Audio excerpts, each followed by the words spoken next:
नमस्कार विद्यार्थी मित्रांनो.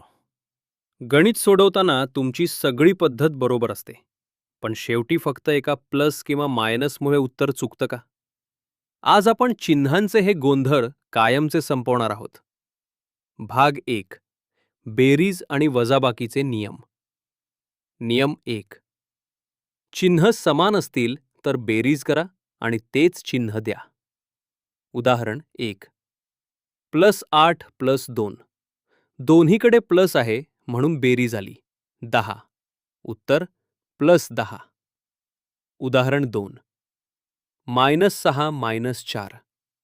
इथे दोन्हीकडे वजा आहे म्हणून 6 आणि 4 ची बेरीज करा आणि वजाचेच चिन्ह द्या. उत्तर -10.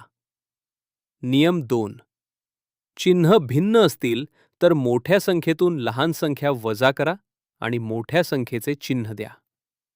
उदाहरण 1. -15 + 5.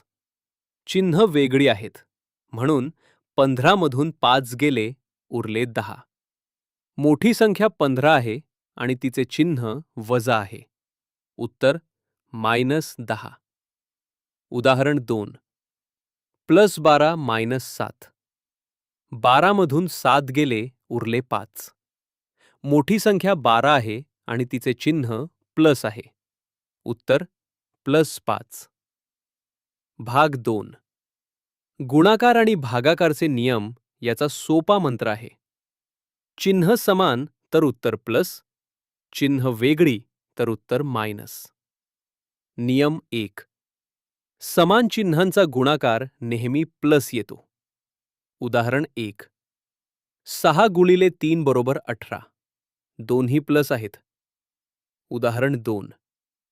-4 × -5 = 20. इथे दोन्ही वजा आहेत तरीही उत्तर प्लसच येईल. नियम 2. भिन्न चिन्हांचा गुणाकार नेहमी मायनस येतो. उदाहरण 1. -9 × 2 = -18. एक वजा आणि एक प्लस आहे. उदाहरण 2. 10 विभाजित बाय -2 = -5. भागाकारात सुद्धा हाच नियम लागू होतो. मित्रांनो, चिन्हांचे हे नियम वहीत लिहून ठेवा आणि यांची प्रॅक्टिस करा.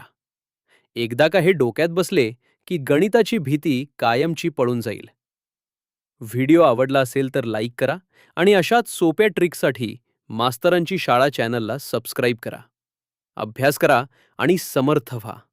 धन्यवाद.